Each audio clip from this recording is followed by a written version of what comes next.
Et bien que vous sachiez en quelque sorte que cela pourrait arriver, vous n'y pensez pas vraiment beaucoup. Au milieu des lumières éblouissantes de Sandringham, une insulte inattendue retentit, déchirant l'atmosphère élégante et laissant une profonde blessure au cœur de la famille royale. Tom Parker B.S., le fils de Camilla, insulte effrontément Zara Tindall, la fille de la princesse Anne, devant des douzaines d'yeux aristocratiques. L'affront ne frappe pas seulement une douleur personnelle, mais porte un coup direct à la fierté d'une mère qui a vécu une vie de discipline et d'honneur. À partir de ce moment, deux des personnalités les plus puissantes entrent dans la mêlée. Camilla, intrigante, froide, prête à utiliser tous les moyens pour protéger son clan. Et Anne, résolue, inflexible, ne reculant jamais lorsque sa fille Yaï est bafouée. Une simple remarque suffit à transformer la cour royale en un champ de bataille où l'amour maternel devient une arme et le pouvoir prend la forme d'un châtiment ardent. Dans cette guerre incessante, qui sera celui qui s'inclinera ? Le domaine de Sandringham est baigné par la lueur dorée des lustres, mais l'air dans le hall principal est aussi froid qu'une tempête hivernale. Le gala équestre intime de ce soir rassemble des visages dits nobles, des aristocrates, des sponsors et quelques membres de la famille royale. Mais sous les sourires polis, une lame invisible plane. Des verres en cristal de vin rouge scintillent. Des murmures bourdonnent doucement et les regards perçants des puissants s'entrecroisent comme si toute la pièce attendait une explosion. Zara Tindall se tient au milieu de la foule, ses cheveux blonds attachés en hauteur, sa robe de soie émeraude épousant sa silhouette athlétique. Fraîche de sa victoire dans un prestigieux événement équestre, l'aura de sa mère, la princesse Anne planant toujours sur ses épaules. Mais ses yeux s'assombrissent lorsque Tom Parker B.S., fils de Camilla, duchesse de Cornouailles, s'approche, ses lèvres se retroussant en un sourire moqueur. « Tu n'es qu'une cavalière exhibitionniste, dit-il, sa voix tranchante comme une lame assez forte pour que toute la salle l'entende. Pas de titre, pas de statut, tu vis de la gloire de ta mère. » Les mots coupent comme une épée. Zara se fige, son visage rougissant d'humiliation, sa main serrant son verre de vin jusqu'à ce qu'il tremble. La foule autour d'elle se tait, les rires s'éteignent, des regards furtifs convergent sur elle. Personne n'ose parler, mais tous sentent l'étincelle d'un feu qui vient de s'allumer. La princesse Anne, se tenant à quelques pas de là, se retourne brusquement, ses cheveux argentés étroitement liés, sa posture droite comme une lame, elle avance, chaque pas résonnant comme un tambour de guerre. Ses yeux brillent, glaciales et fixés sur Tom. Mais avant qu'elle ne puisse parler, Camilla apparaît, glissant à travers la lumière des lampes comme un spectre. Sa robe de velours cramoisi épouse sa forme, son sourire froid, n'atteignant jamais ses yeux. « Votre fils a insulté ma fille », dit Anne sèchement, chaque mot comme un coup de marteau. L'air dans le hall s'épaissit. Les 6 spectateurs, Zara, William, quelques nobles retenant leur souffle, leurs yeux oscillant entre les deux femmes. Camilla penche la tête, son sourire fin comme un couteau. « Il n'a fait que dire la vérité », répond-elle, sa voix légère mais venimeuse comme un sifflement de serpent. Zara est douée, mais la famille royale a ses propres règles. Anne, vous savez que ces mots versent de l'huile sur le feu. Anne se rapproche, réduisant la distance, ses yeux brûlants. « Règles », répète-t-elle, sa voix basse, presque un murmure mais portant la force d'une tempête. « Vos règles permettent à votre fils de piétiner les autres. » William, debout à proximité, serre les poings, ses yeux tendus. Il connaît sa tante. Anne ne recule jamais. Mais Camilla, avec la ruse d'une courtisane chevronnée, n'est pas une ennemie facile. Zara, toujours silencieuse. Ses yeux ne sont plus seulement blessés, mais couvant d'un feu tranquille, prêt à éclater. Les autres invités, bien qu'essayant de le cacher, regardent comme des spectateurs un drame sanglant. Camilla hausse les épaules, son geste délicat mais calculé. « Anne, tu exagères toujours les choses, dit-elle, son ton apaisant mais ses yeux glacials. Tu veux protéger ta fille ? Apprends-lui à se débrouiller seul au lieu de blâmer mon fils. Les mots sont une gifle. » Les lèvres d'Anne se crispent, le feu dans ses yeux s'intensifiant. Elle fait un autre pas, sa voix calme mais tranchante comme une lame. « Camilla, tu te trompes. Ce n'est pas trivial. Si tu penses que ton fils peut insulter ma fille sans conséquence, tu ne sais pas qui je suis. » Le hall se tait mortellement. Les verres cessent de teinter. Les murmures disparaissent. Tous les regards se fixent sur les deux femmes comme des gladiateurs dans une arène. Zara serre les poings, son regard passant de sa mère à Camilla et vice-versa. William secoue légèrement la tête comme pour arrêter une tempête, mais il sait que personne ne peut arrêter Anne. Camilla sourit, un sourire froid comme la glace. « Nous verrons, Anne, dit-elle, puis se retourne sur ses talons, sa robe rouge flottant comme une déclaration de guerre. Anne reste immobile, ses yeux suivant la silhouette en retrait de Camilla, le feu dans son cœur brûlant inextinguiblement. Dehors, le vent hurle à travers les pins de Sandringham comme le sifflement de l'histoire, signalant le début d'une guerre. La nuit tombe sur le domaine de Sandringham, enveloppant les forêts de pins d'un épais brouillard, comme pour cacher les sombres secrets de la cour royale. Dans le grand hall, où la lueur du lustre persiste depuis le gala équestre, l'écho de l'insulte de Tom Parkerby résonne encore comme une blessure non cicatrisée, mais dans une pièce isolée à l'étage le plus élevé du domaine, Camilla, duchesse de Cornouailles, n'a aucune intention d'apaiser la colère de la princesse Anne ou de Zara Tindall. Au lieu de cela, elle tisse une toile impitoyable. Chaque fil tiré avec ruse et puissance. Camilla est assise devant une ancienne table en chêne, la lumière vacillante des bougies illuminant son visage, soulignant des yeux aiguisés comme des lames affûtées. Sa robe de soie noire épouse sa forme. Chaque pli une déclaration de guerre silencieuse. Elle convoque son conseiller le plus proche, un homme décharné aux yeux fuyants, bien versé dans les coins sombres de la cour. Dans la pièce, où seul le vent hurlant à travers les fenêtres brise le silence, Camilla chuchote, sa voix basse mais venimeuse. La fille d'Anne doit apprendre que personne ne surpasse la famille Parker B.S. Ces mots sont une malédiction résonnant dans l'immobilité. Une secrétaire particulière se tenant derrière une porte entend son cœur battant de peur, mais elle incline la tête, les lèvres scellées, sachant qu'un seul mot pourrait lui coûter tout. Camilla agit avec la rapidité et la précision d'un prédateur. Elle influence discrètement le comité équestre international, une scène où Zara a versé de la sueur et du cœur pendant des années. Des réunions secrètes sont organisées dans des pièces faiblement éclairées, des suggestions enveloppées dans de la soie et des relations de confiance pleinement exploitées. Un membre du comité redevable à Camilla depuis des années hoche rapidement la tête lorsqu'elle propose d'exclure Zara du processus de sélection. La raison invoquée, un manque de qualification, une phrase vague mais suffisante antique pour briser les rêves de Zara.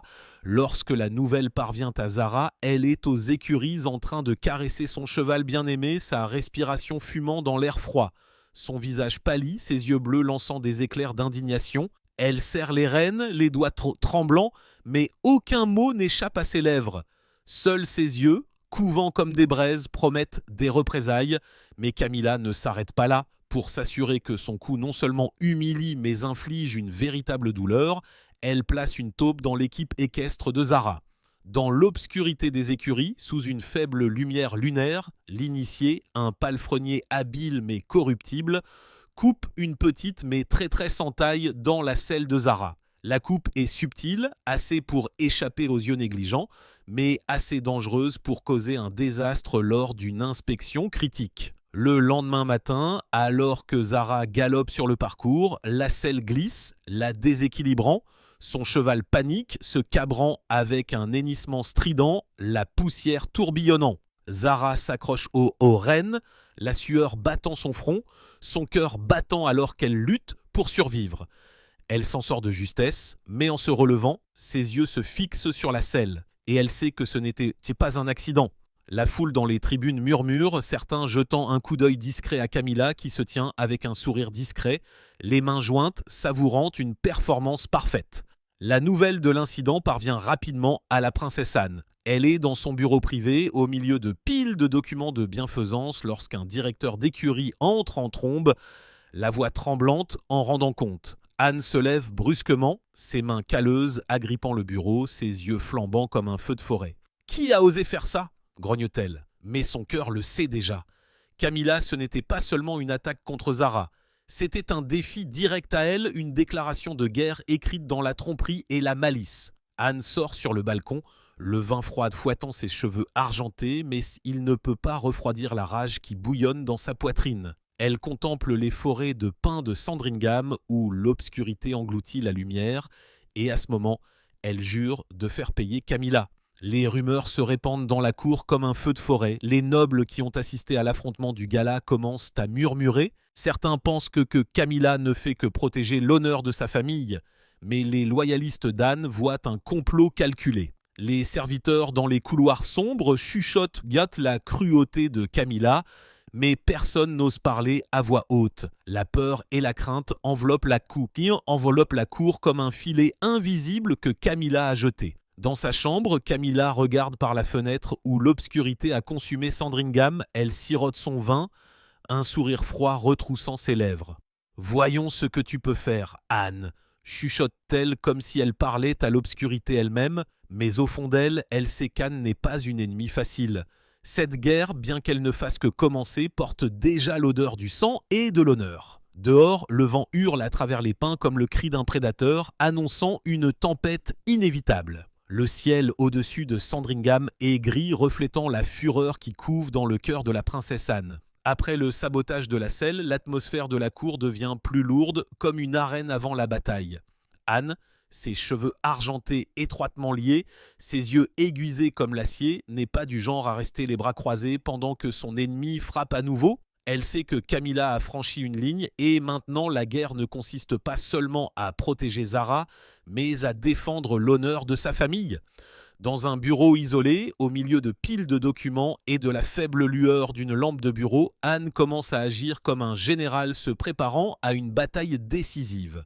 Elle convoque un vieil ami de l'armée, un ancien officier du renseignement, avec un vaste réseau au sein du cercle royal. En toute confidentialité, Anne ordonne une enquête sur le sabotage de la selle. En quelques jours, il revient avec un rapport concis mais accablant. Un étranger, confirmé comme confident de Camilla, a été vu rôder près des écuries la nuit précédant l'inspection. Un morceau de tissu de son manteau pris sur une clôture en bois est retrouvé, petite mais suffisante preuve de l'implication de Camilla. Anne serre le tissu, ses yeux lançant un éclair de froide résolution. Elle pense pouvoir jouer à ce jeu avec moi, chuchote-t-elle comme à l'obscurité elle-même, mais Anne ne s'arrête pas à la collecte de preuves. Elle sait qu'une frappe directe ne suffit pas contre Camilla. Il doit s'agir d'une contre-attaque qui pique au vif. Tirant parti de son influence dans les cercles militaires et royaux où elle est vénérée comme un symbole de résolution, Anne cible Tom Parker BS, la fierté de Camilla. Tom se prépare à un projet culinaire royal de haut niveau, un événement pour présenter ses talents aux nobles et à la presse. C'est sa chance de consolider son statut. Mais Anne a d'autres plans. Avec des appels discrets et des suggestions opportunes, elle s'assure que les organisateurs laissent tomber Tom, invoquant l'inadéquation aux normes royales. Un écho amer de l'excuse utilisée pour exclure Zara. Lorsque la nouvelle parvient à Tom, il est dans un restaurant londonien somptueux. Le verre de vin dans sa main glisse, se brisant sur la table comme sa fierté. Anne va plus loin. Elle orchestre la fuite d'un rapport financier dommageable préparé par un allié de la finance royale, faisant allusion à des irrégularités dans les transactions commerciales de Tom. Bien que non public, le rapport se répand parmi l'aristocratie des thés discrets au couloir du pouvoir. La compétence de Tom Parker Bowles n'est que l'ombre de sa mère, chuchote un baron lors d'un dîner. Bientôt, Tom se retrouve exclu des événements clés, le flot d'invitations prestigieuses se tarissant. Il entre dans une pièce et sent le changement. Plus d'admiration, mais un dédain voilé. Son visage rougit, non pas à cause du vin, mais à cause de l'humiliation. Pendant ce temps, Zara, bien que protégée par sa mère, ne peut cacher son malaise. Un après-midi dans les écuries, elle se tient près de son cheval bien-aimé, ses yeux lourds d'inquiétude. « Mère, elle reviendra », dit-elle, sa voix basse et tremblante comme si elle craignait le prochain coup de Camilla. Anne, debout à côté d'elle, pose une main sur son épaule. Ses mains cailleuses, durcies par des années d'équitation et de combat, serrent Zara fermement, transmettant une force silencieuse. « Nous verrons qui s'agenouillera en dernier », répond Anne, sa voix basse mais aiguë comme une épée tirée de son fourreau. L'atmosphère à Sandringham crépite comme une fournaise, bien qu'à l'extérieur, le vent froid hurle à travers les forêts de pins. La nouvelle de l'exclusion de Tom Parker BS du projet culinaire royal et les murmures sur sa compétence se sont répandus dans la cour comme un feu de forêt. Camilla, duchesse de Cornouailles, ne peut plus maintenir son calme habituel. Dans sa chambre privée, elle claque son verre de vin sur la table, les éclats se dispersant, ses yeux flambant de fureur. « Anne !» gronde-t-elle, « le nom est une malédiction !» Vêtue d'une robe de soie noire, elle arpente les couloirs de marbre jusqu'au bureau d'Anne.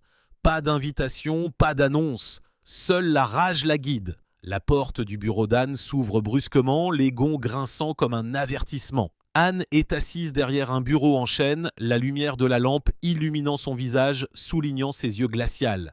Elle lève les yeux sans surprise, comme si elle s'attendait à ce moment. Camilla se tient droite, sa robe flottant, son regard brûlant. « Qu'est-ce que tu crois faire, Anne ?» s'exclame-t-elle, chaque mot un poignard. « Attaquer mon fils, l'humilier devant toute la famille royale, tu es allé trop loin ?» Anne pose son stylo délibérément, son regard inébranlable, calme mais tranchant comme une lame.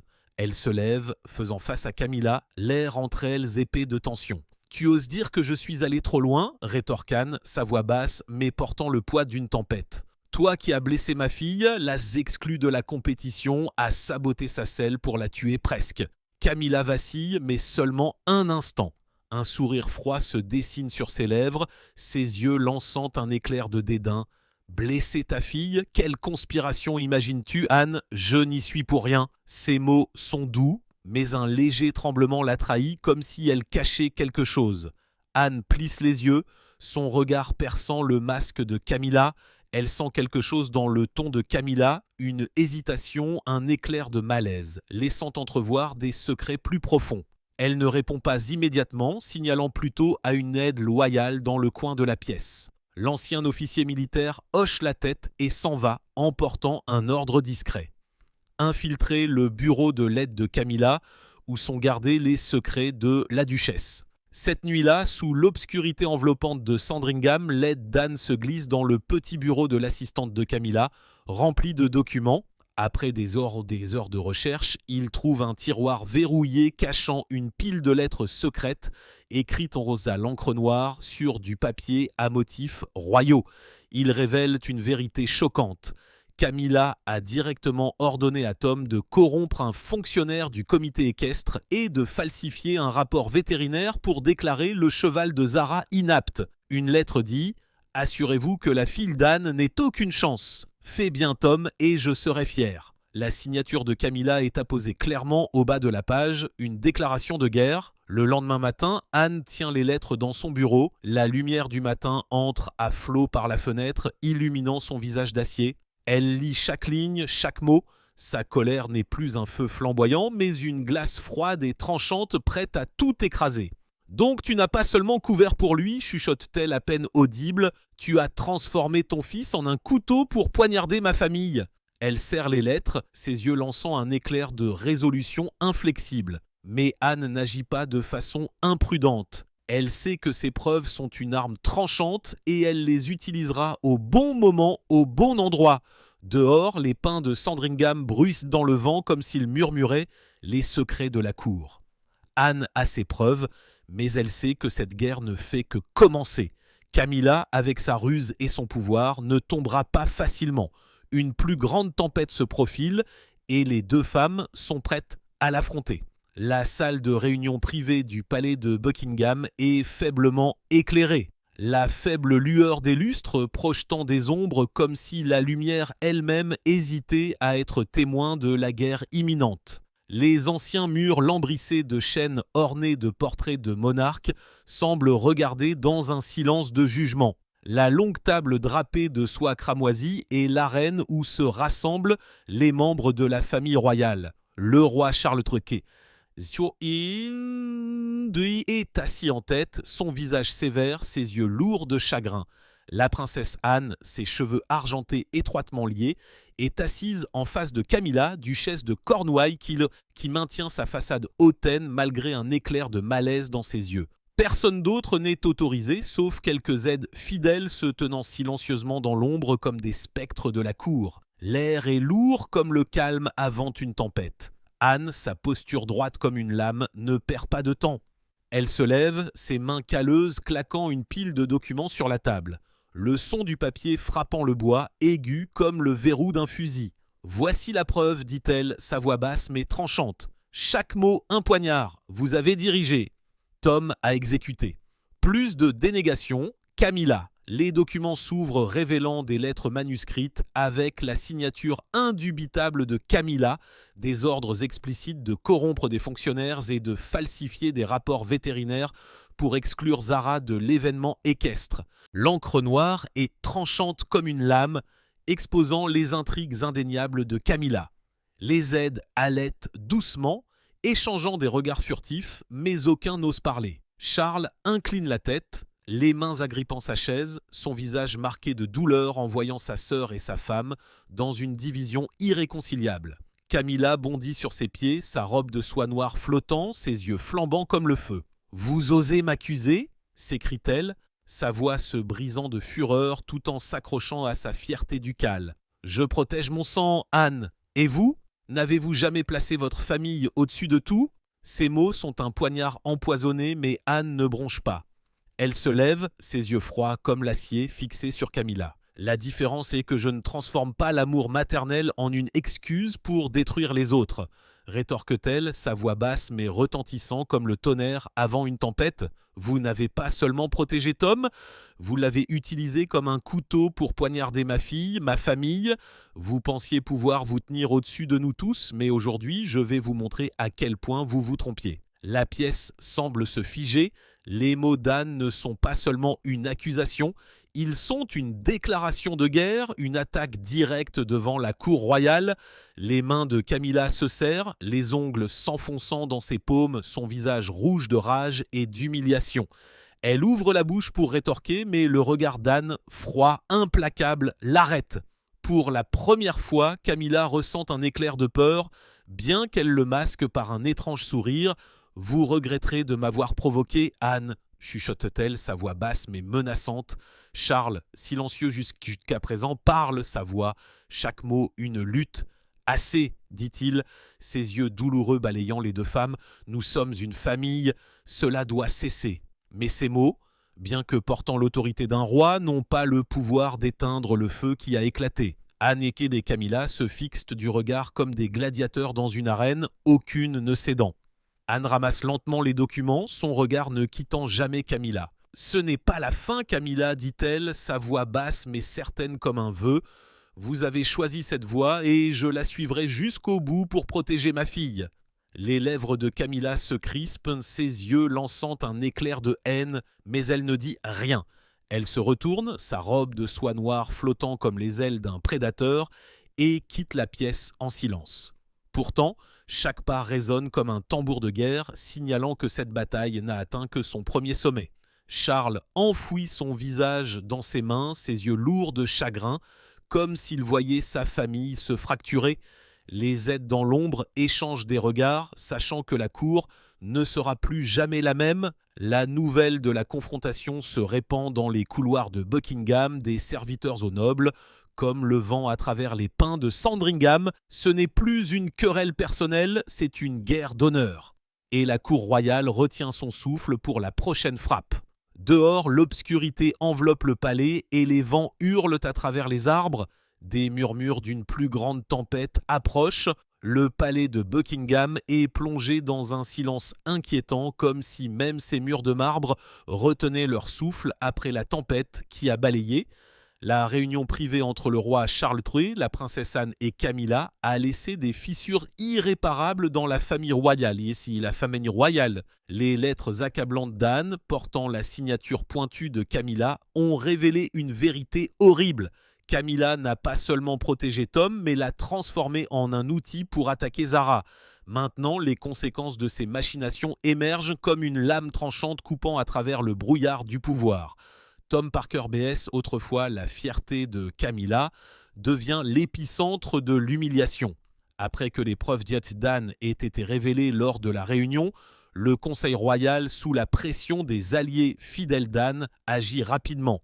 Tom est dépouillé de tous les privilèges liés aux organisations royales, des projets culinaires prestigieux aux invitations à des événements clés.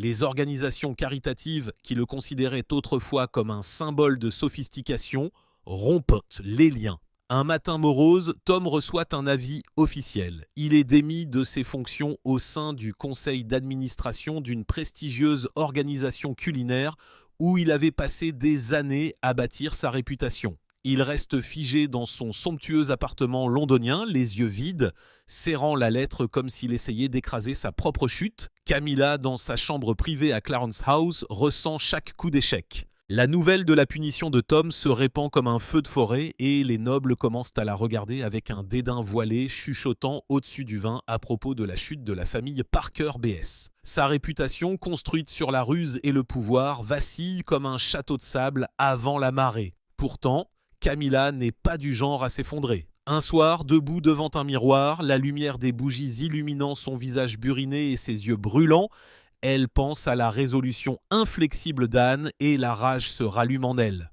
Elle recherche Anne une fois de plus, non pas lors d'une réunion privée, mais dans un couloir désert de Buckingham où de faibles appliques murales soulignent à peine leur silhouette. Camilla, dans sa robe de soie noire, se tient droite, ses yeux brûlants.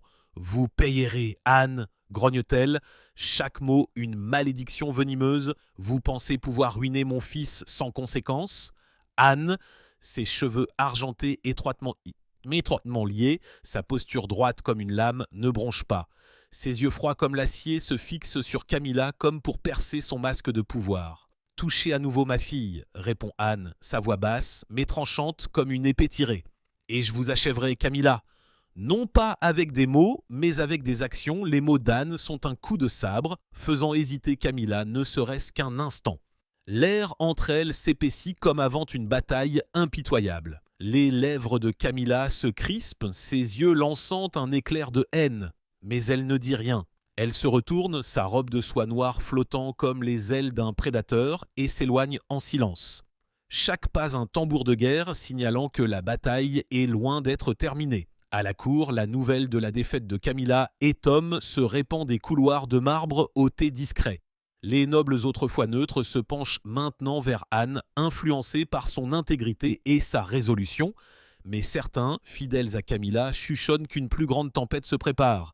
Zara, bien que protégée par sa mère, sent l'ombre de Camilla persister.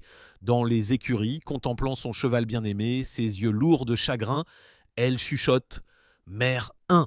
Mais une peur persistante demeure. Est-ce vraiment la fin ? Charles, depuis son bureau privé, contemple l'obscurité de Londres. Son visage est sévère, ses yeux douloureux en pensant à sa femme et à sa sœur. Deux des femmes les plus puissantes de sa vie, maintenant d'amers ennemies. Il sait que bien qu'Anne ait gagné cette manche, la cour ne reviendra jamais à ce qu'elle était. Dehors, le vent hurle à travers les pins de Sandringham comme s'il racontait l'histoire d'une guerre inachevée. Anne se tient sur un balcon, ses yeux lointains, les mains agrippant la balustrade. Elle sait que Camilla ne s'arrêtera pas, et elle non plus. Une question est en suspens comme un murmure de l'histoire. N'est-ce que le début d'une longue guerre entre les deux femmes les plus puissantes de la famille royale? Partagez vos pensées avec nous dans la section des commentaires. N'oubliez pas d'aimer, de partager et de vous abonner pour en savoir plus. Cliquez également sur la prochaine vidéo qui s'affiche sur votre écran.